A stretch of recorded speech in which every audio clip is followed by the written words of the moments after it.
নমস্কাৰ বন্ধু বান্ধৱীসকল, স্বাগতম জনাইছোঁ সকলোকে জ্ঞান ভঁৰাল ইউটিউব চেনেলটোলৈ।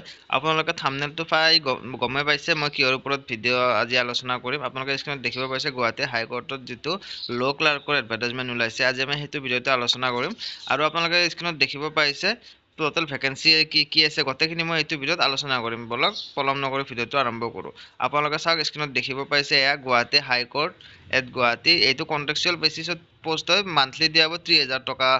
যদি আপোনালোকে এলিজিবল হয় নিশ্চয় এপ্লাই কৰিব। আৰু এইটো যিটো আছে আপোনালোকৰ কণ্টেক্সুৱেল পোষ্ট হয়। আপোনালোকে এয়া চাওক, ডিছক্ৰিপশ্যনত দিয়া আছে। Submission of online application start from 25 মাৰ্চৰ পৰা গধূলি 3 বজাৰ পৰা এপ্লিকেশ্যন ষ্টাৰ্ট হৈ গৈছে আৰু লাষ্ট ডেট হৈছে 5 এপ্ৰিল গধূলি 5 বজালৈকে। যদি আপোনালোকে এলিজিবল হয় তেনেহ'লে এই তাৰিখৰ ভিতৰত আপোনালোকে এপ্লাই কৰিব লাগিব। এয়া চাওক, এজ লিমিটো দিয়া আছে কেটেগৰী ৱাইজ। আনৰিজাৰ্ভ হ'লে 40 বছৰ, OBC MOBC হ'লে 43 বছৰলৈকে এপ্লাই কৰিব পাৰিব, আৰু SC ST হ'লে আপোনালোকে 25 বছৰলৈকে এপ্লাই কৰিব পাৰিব। আৰু যদি কিবা ডাউট থাকে কমেণ্ট বক্সত জনাব। মই জাষ্ট আপোনালোকক জনাই দিছোঁ যে পষ্টৰ ভেকেঞ্চি ওলাইছে, সেইখিনিয়ে মই আপোনালোকক কৈ দিছোঁ। আপোনালোকে যদি এপ্লাই কৰিব বিচাৰে তেনেহ'লে কমেণ্ট বক্সত জনাব। মই নতুন এটা ভিডিঅ' আকৌ বনাই দিম সম্পূৰ্ণ ডিটেইলছৰ সৈতে।